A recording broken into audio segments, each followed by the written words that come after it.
5 মাসে অন্তর্বর্তী সরকারের 90%ই সফল। প্রধান উপদেষ্টার প্রেস সচিব। দেশের বর্তমান অবস্থা অনেকটা স্থিতিশীল ও আইনশৃঙ্খলা পরিস্থিতির অনেক উন্নতি হয়েছে বলে মনে করেন অন্তর্বর্তী সরকারের প্রধান উপদেষ্টার প্রেস সচিব শফিকুল আলম। তিনি দেশ পরিচালনার জন্য গত 5 মাসে অন্তর্বর্তী সরকারের 90% সফল বলে উল্লেখ করেন। দেশের একটি অনলাইন মিডিয়াকে দেওয়া একান্ত সাক্ষাৎকারে এ দাবি করেন প্রধান উপদেষ্টার প্রেস সচিব। অন্তর্বর্তী সরকারের 5 মাস দেশ পরিচালনার দেশের সার্বিক পরিস্থিতি মূল্যায়ন জানতে চাইলে শফিকুল আলম বলেন, আমরা দেশের অশান্ত সময়টা পার করেছি। এখন দেশের অনেকটা স্থিতিশীল, আইনশৃঙ্খলা পরিস্থিতি অনেক উন্নতি ঘটেছে, অর্থনীতির চাকা সচল হয়েছে।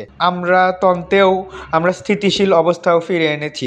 যদি কিছু কিছু জায়গায় এসব উত্তেজনা চলছে, সব মিলিয়ে দেশ পরিচালনার গত 5 মাসে অন্তর্বর্তী সরকারের 100-র মধ্যে 90% ফল বলে আমি মনে করি। দেশের বৈদেশিক মুদ্রার মজুদ সহ অর্থনৈতিক উন্নয়নের প্রসঙ্গ টেনে প্রেস সচিব বলেন, আপনি যদি রিজার্ভের কথা বলেন, এটা কিন্তু দ্রুত বাড়ছে। অর্থনৈতিক দিকে তাকান, সেই খারাপ সময়ের মধ্যে আমরা গিয়েছি, তার উন্নতি ঘটেছে। গত 3-4 মাসের রপ্তানির দিকে লক্ষ্য করুন, এটি খুব গতিশীল। সেপ্টেম্বরে 7%, অক্টোবরে 21%, নভেম্বরে 16% রপ্তানি বেড়েছে। আমরা আশা করছি ডিসেম্বরের শেষে ভালো একটি প্রবৃদ্ধি হবে।